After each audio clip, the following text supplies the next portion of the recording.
Hello students, in the last video lecture we talk about the variation in total energy. Today our first topic is corollary. So corollary on the basis of the variation in total energy. So what is that? You have to show that the total energy of the generalized conservative system that doesn't change, or you can say for generalized conservative system energy remains conserved, that means that will be constant.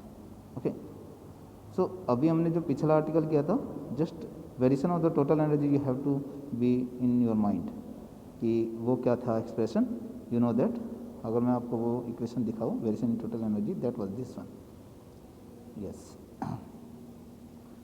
So variation in total energy that D by D T is the total energy of the system that will be given by D by D T of T one plus two T not plus curl pi over curl T minus curl T over curl T plus summation j very from 1 to n Q J tilde into Q J not. Okay ये आपके total energy है T one and T not. ये क्या है homogeneous functions of generalize velocity of degree 1 and ये भी homogeneous function of generalize velocity of degree 0.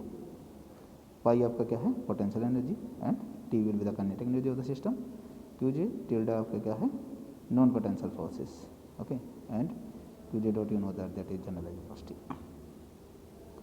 So this expression you have to be in your mind कि d by dt ये है. तो अब हमने कंजर्वेटिव सिस्टम के लिए बताना है कि जो E है वो हमारा कांस्टेंट होगा. ये आपका क्या होगा कांस्टेंट. सो तो सबसे पहले तो आपको वही प्रूफ करना है वेरिएशन ऑफ टोटल एनर्जी को जो अभी आपको हमने एक्सप्रेशन बताया आपको. So you have to prove it first.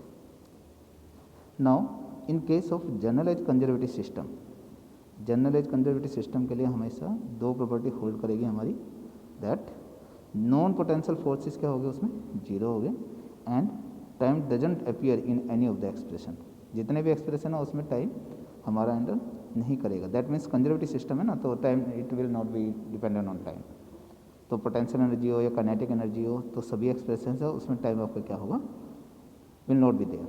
So that means अगर उनका डेरिवेटिव करते विद रिस्पेक्ट टू टी तो वो आपका क्या होगा जीरो होगा.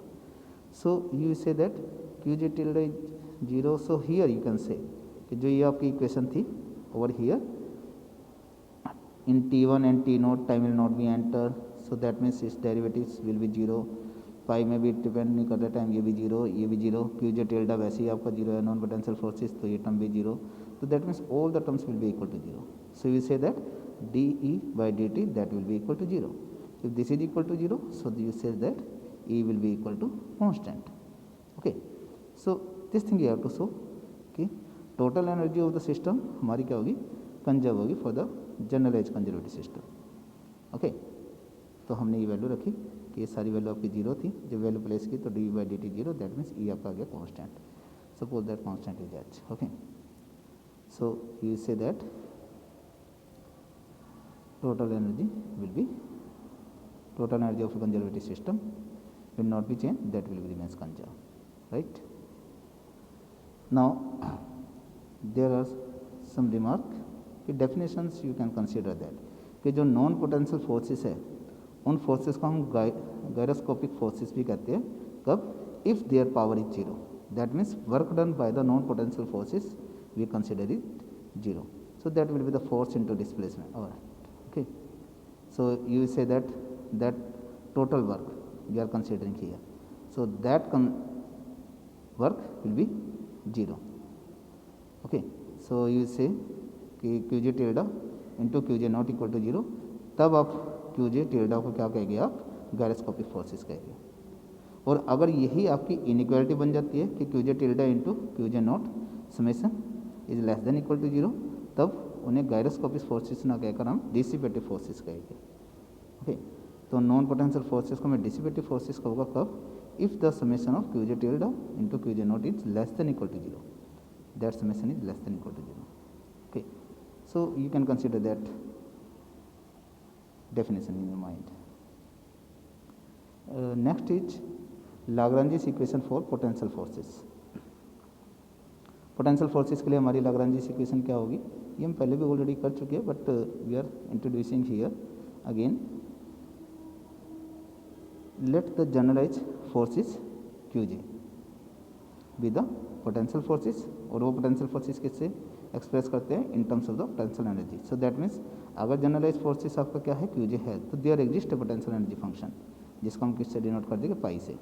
पाई will be the function of T and Q J, the J is varying from 1 to n, such that Q J will be equal to minus curl pi over curl Q J. Okay, तब Q J को हम generalize potential force कहेंगे। ठीक है, now you know that by the Lagrange equation of the second kind, ये expression already हम कर चुके। Lagrange equation of second kind हमने यूज की। What was that, D by D T of curl T over curl Q J not minus curl T over curl Q J will be equal to capital Q J. But आपका जो generalise potential forces है वो आपका क्या है, QJ की value है minus curl pi over curl QJ. So I just place it over here, just we transfer to left hand side, then it becomes this one. Now we have common the operator curl pi over curl qj, minus of that is common, that means curl by curl qj of t minus pi, right? So इस term को भी हम t की जगह t minus pi अगर मैं बनाना चाहूँ तो कहने का मीनिंग क्या है आपका, पाई किस पे डिपेंड कर रहा है यहाँ पर, pi is depending only on t and qj। तो अगर मैं पाई का derivative with respect partial derivative with respect to qj not लेता हूँ तो that will be equal to zero. So कहने का मीनिंग है इसी एक्सप्रेशन में मैं जीरो ऐड कर रहा हूँ, एक तरह से जीरो सब्ट्रैक्ट कर रहा हूँ, you can consider. Okay, so you can से कि मैं इसमें हम जीरो सब्ट्रैक्ट कर रहे हैं माइनस जीरो, और उस जीरो को मैं लिख देता हूँ curl pi over curl Q J not, या फिर ये लिख देता हूँ D by D T of curl pi over curl Q J not. So you say here I place, so this is zero, so D by D T of this will be zero, so इसलिए मैंने यहाँ पे zero एक तरह से लिखा है। अब इसे और इसे अगर मैं कंबाइन करता हूँ, D by D T of curl by curl Q J not of T minus pi and minus curl by curl qj of t minus pi, and t minus pi को if I place it as L, because you know that L is the difference of the kinetic energy and the potential energy of the system. Okay, so it will be d by dt of curl L over curl qj naught minus curl L over curl qj, that will be equal to 0। इस L को बोलते हैं हम Lagrangian function. ठीक है, तो that L is called Lagrangian function, या फिर इसे काइनेटिक पोटेंशियल भी बोलते हैं। Okay, now if the kinetic potential L is also a quadratic function of generalized velocity qj, तो जैसे हमारी kinetic energy function था, this is also kinetic energy is also a quadratic function of generalized velocity qj। so similarly अगर kinetic potential भी आपका quadratic function of generalized velocity qj, तो कहने का मीनिंग है आप उसे भी क्या लिख सकते हो, L2 can be written as L2 plus L1 plus N naught। Okay, if I write this one, so you know that L की वैल्यू आपकी क्या है, T minus pi, so I place it over here T minus pi, but you know that कि जो kinetic energy of the system है उसको भी मैं कैसे एक्सप्रेस कर सकता हूँ, T2 plus T1 plus T naught। Okay, क्योंकि आपका kinetic energy भी क्या है, quadratic function of generalized velocity qj। Okay, तो तीनों को मिला के quadratic function ही बनेगा ना आपका, ये सेकंड डिग्री का, ये फर्स्ट डिग्री का, ये जीरो डिग्री का। सो यू से दैट इस t की वैल्यू मैं यहाँ पर ये प्लेस कर देता हूँ। So you will say this minus pi L2 L1। Okay, now T2 L2 is equal to T2 and L1 is equal to T1 and L0 is equal to T0 minus pi. Okay, so you say that you can say that L2 is a function of L2 is equal to T2, तो L2 हमारा क्या हो गया, quadratic function of generalized velocity of degree 2, L1 is a quadratic function of generalized velocity of degree 1 and L1 is a quadratic function of generalized velocity of degree 0, right। so इस statement को हम इस तरीके से भी कह सकते हैं कि जो काइनेटिक पोटेंशियल है L like the kinetic energy T is a quadratic function of generalized velocity qj naught। Okay, कहने का मीनिंग है हम इसे इस टर्म में भी आपके पास स्टेटमेंट आती है तो आपको सेम एक्सप्रेशन करना है which we have discussed here. Okay, now the next topic is velocity dependent potential या फिर dissipation function. So velocity dependent function potential के लिए we consider the case in case of the ordinary potential को हम किससे show कर रहे हैं, पाई से, which depends upon T and Qj, or you can say Qk। तो in case of the ordinary potential pi there exists a generalized potential v। Okay, तो इस ऑर्डिनरी पोटेंशियल के लिए जनरलाइज पोटेंशियल v एग्जिस्ट करेगा which depends upon T Q K and Q K not. Okay, in terms of which the generalize force Q J is expressed as this. Okay, तो ordinary potential के लिए हमारे पास ये generalise potential exist कर रहा है, जिसके लिए हम जनरलाइज फोर्स को इस तरीके से एक्सप्रेस करेंगे, right. Q J is equal to D by D T of curl V over curl Q J not minus curl V over curl Q J. Also we know that the Lagrange's equation of second kind, Lagrange's equation of second kind हमारी क्या थी, D by D T of curl T over curl Q J not minus curl T over curl Q J is equal to Q J, where T is the kinetic energy of the system and Q J is the generalize force specified by the generalize coordinates. Okay, तो यहाँ पर ये Q J की value just we place it over here, तो Q J की value आप ये place कर दीजिए। When you place this value so you will get this is equal to this one. Now combine to the left hand side, so when you combine it, this operator d by dt common, curl by curl q j not common of t minus v minus curl by curl q j of t minus v, but kinetic energy minus potential energy we will denote it by L, Lagrangian function। so इसकी जगह नया L लिखा, that will be d by dt of curl L over curl q j not minus curl L over curl q j, that will be equal to 0, right। now if from the first equation अगर हम कहते हैं it was this one, तो यहाँ पर v क्या है, v is a function of t Q J, और you can say Q K और Q K not, right, Q K and Q K not, you can say this one. So हमें इसको derivative करना है with respect to t, so that you say that the chain rule will be applied here. v आपका function है t Q K और Q K not का, सो पहले v का डेरिवेटिव होगा, दैट मीन्स v का नहीं, जो ये आपके टर्म है इसका डेरिवेटिव होगा with respect to t into D T by D T, फिर इस टर्म का डेरिवेटिव होगा with respect to Q K into D Q K by D T, फिर इस टर्म का डेरिवेटिव होगा with respect to Q K not into D Q K not by D T, right. तो उस term को हमने यहाँ पर लिखा है। तो हमारी जो रिमेनिंग टर्म थी, जैसे हमारी रिमेनिंग क्या टर्म बचती थी, curl by curl T of curl V over curl Q J not into D T by D T, D T by D T becomes 1, okay, no need to write, plus यही term आपकी बननी थी curl by curl Q K of curl V by curl Q J not into D Q K by D T, that will be Q K not, right, and plus वो term ये लिखी हुई है curl by curl Q K not of curl V by curl Q J not into D Q K not by D T, right, ये हो जाएगा Q K double not, right, इस term को। तो हमने बाकी टर्म्स को यहाँ पे शो नहीं किया, जस्ट हमने जो थर्ड टर्म थी उसे शो किया, उस समीशन को बाकी के लिए हमने लिख दिया स्टार, मीन जो रिमेनिंग टर्म थी वो हम इंक्लूड कर रहे हैं किसमें, स्टार में।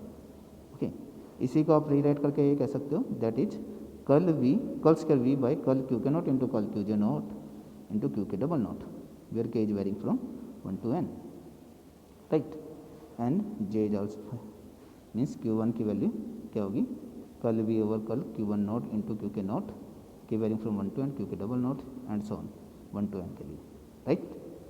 सो that means Q J not Q J will be equal to this expression. So you can say that कि जहाँ पर जो क्यू जे है ये इनका समेशन है, इनका समेशन है, तो यू कैन से दैट कि this equation denotes the sum of the terms that do not contains the generalize acceleration Q K double not. Okay, कहने का मीनिंग है जो इसमें हमने टर्म्स लिया वो केवल एक्सेलेरेशन वाली यहाँ पे टर्म लिख दिया, ये इसके लिए बोल रहे हैं कि हमारे इन टर्म्स में हमारे पास क्यू के डबल नॉट नहीं है, मतलब एक्सेलेरेशन वाली टर्म नहीं है हमारे पास यहाँ पर। ओके, सो अब हम क्या कर रहे हैं, we considering the case when Q J are not explicitly dependent upon the generalize acceleration. Q J यो था जो आपका, ये आपका अगर जनरलाइज एक्सेलेरेशन पर डिपेंड नहीं कर रहे हैं, तो अगर जनरलाइज एक्सेलेरेशन पर डिपेंड नहीं कर रहे हैं, so what does it mean, so from here you can say that अगर ये जनरलाइज एक्सेलेरेशन पर डिपेंड नहीं कर रहा है, सो यू से दैट ये टर्म आपकी जीरो होनी चाहिए, ये टर्म जीरो होनी चाहिए मीन्स ये अगर इस पर डिपेंड नहीं कर रहा है तो this terms should be zero. Okay, तभी तो आपका आएगा ना, ये टर्म आपकी इंक्लूड ही नहीं होगी। So that means this value should be zero, that means curl V over curl Q J not into curl Q K not that should be equal to zero. So if Q J doesn't depends upon the acceleration, so that you will say this value will be equal to 0 for all j and k. If this value is equal to 0, so you know that कि हमें v का double derivative ले रहे हैं with respect to Q J not and Q K not, लेकिन v हमारा किसका function है, T Q K and Q K not, T Q K and right Q K not इसका फंक्शन है। Okay, so what you have to do, जब इसका integration लेके with respect to Q J not, so that means जब integration लोगे तो that will be equal to some constant, तो आपका क्या आ जाएगा, curl V by curl Q K not that will be equal to some constant. लेकिन constant क्या होगा, कांस्टेंट इस पे डिपेंड नहीं करेगा, तो बाकी इस पे तो डिपेंडेंट होगा। So that's why we are saying that कि कांस्टेंट हमारा इस तरीके से है, right, pi of T Q K. लेकिन अगर j इक्वल टू 1 के लिए बात करते हो तो यहाँ पे सम कांस्टेंट पाई 1 आएगा। अगर j इक्वल टू 2 के लिए इंटीग्रेशन करते हैं तो सम पाई 2 ऑफ टी ऑफ पाई 2 आएगा आपका यहाँ पर कांस्टेंट।